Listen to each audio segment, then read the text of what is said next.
دوسری بات جو میں عرض کرنا چاہتا ہوں وہ یہ کہ بعض ذہنوں میں یہ غلط فہمی رہتی ہے کہ بھئی اگر یہودی ایک ریاست قائم کرنا چاہتے ہیں اور اس زمین میں قائم کرنا چاہتے ہیں جہاں ان کی تاریخ ہے، یعنی یہ فلسطین کی زمین یہ انبیاء کرام کی زمین ہے اور بیشتر انبیاء کرام بنی اسرائیل سے آئے ہیں، تو یہ بنی اسرائیلی کی اولاد ہیں، اور یہ اگر وہاں پر اپنی حکومت قائم کرنا چاہتے ہیں تو اس میں کیا رکاوٹ ہے، کیوں اس کی مخالفت کی جاتی ہے؟ بعض اوقات یہ ذہن میں سوال پیدا ہوتا ہے۔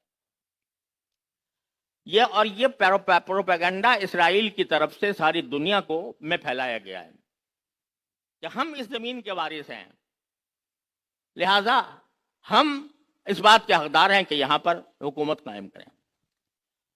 تو میں یہ بات واضح کر دوں کہ بنی اسرائیل کی حکومت فلسطین کے اوپر صرف 99 سال رہی ہے۔ ہزاروں سال کی تاریخ میں بنی اسرائیل کی حکومت فلسطین پر صرف 99 سال قائم رہی۔ اس سے پہلے جو فلسطین کے جو اصل باشندے ہیں وہ کنعانی ہیں، اور کنعانی یہ وہ قوم ہے جو جزیرے عرب سے منتقل ہو کر فلسطین میں آ کر آباد ہوئی تھی۔ گویا شروع سے اس کی جو ابتدا ہے وہ عربوں سے ہوتی ہے جو وہاں سے منتقل ہو کر فلسطین میں آباد ہوئے تھے، اور صدیوں وہ اس میں قائم رہے۔ اس کے بعد حضرت موسیٰ علیہ السلام کی تشریف آوری کے بعد حضرت سموئیل علیہ السلام کی سرکردگی میں فلسطین کو فتح کیا گیا، اور اس وقت سے لے کر 99 سال بنی اسرائیل نے حکومت کی۔ اگرچہ وہ حکومت ٹوٹتی پھوٹتی رہی اور اس کے اندر مختلف دراڑیں پڑتی رہیں، خود ان کی بدعمالیاں جو ہیں وہ انہوں نے انبیاء کرام کو قتل کیا۔ اس میں قرآن کریم میں اس کی صراحت ہے کہ اپنے دور حکومت میں انہوں نے انبیاء کرام کو قتل کیا۔ اب بھی ان کی تاریخ جو عہد نامہ قدیم بائبل کے اندر موجود ہے اس میں یہ موجود ہے کہ ہزاروں انبیاء کا قتل کیا ہے انہوں نے اس 99 سال کی تاریخ میں۔ 99 سال حکومت کرنے سے جو آخری حکومت ختم ہوئی یہودیوں کی فلسطین کے اوپر، اس کو 1800 سال بیت چکے ہیں، 1800 سال۔ اس 1800 سال کے دوران ایک لمحے کے لیے یہودی حکومت وہاں پر موجود نہیں رہی فلسطین پہ، ایک لمحے کے لیے 1800 سال۔ اب ایک آدمی یہ کہتا ہے کہ جی 1800 سال کے بعد کیونکہ میرے آباء و اجداد 99 سال وہاں پر مقیم رہے تھے، لہذا میں حقدار ہوں کہ یہاں پر حکومت کروں، اور اس وقت جو باشندے ہیں ان کو باہر نکال کر باہر کروں اور میں حکومت کروں۔ یہ فلسفہ اگر ایک مرتبہ تسلیم کر لیا جائے تو بتاؤ موجودہ دنیا کا کیا حال بنے گا؟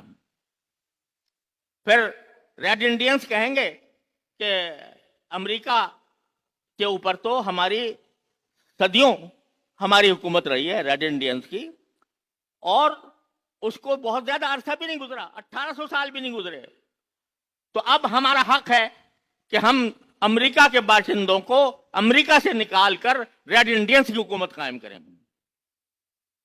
اور پھر ایک ملک کے اوپر موقوف نہیں، ساری دنیا کے ممالک میں یہ اگر اصول تسلیم کر لیا گیا تو موجودہ جو دنیا ہے وہ تو ختم ہو جائے گی، اور وہ 1800 سال پہلے کے لوگ آ کر آباد ہوں اور آباد ہو کر اپنی زمین سے موجودہ باشندوں کو نکالیں۔ یہ آخر کوئی تسلیم کر سکتا ہے دنیا کے اندر؟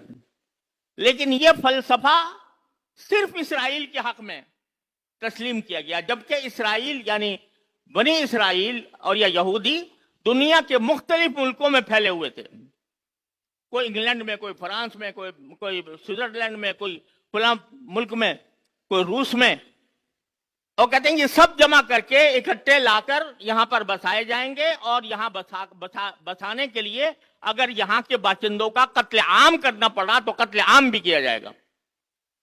چنانچہ سن 1948 کے اندر یہ سب سے زیادہ اس میں حصہ برطانیہ کا اور اس کے ساتھ امریکہ کا. انہوں نے مل کر یہ اس ناجائز بچے کی پرورش کرنی شروع کی. 1948 میں اسرائیل کا اعلان کیا گیا.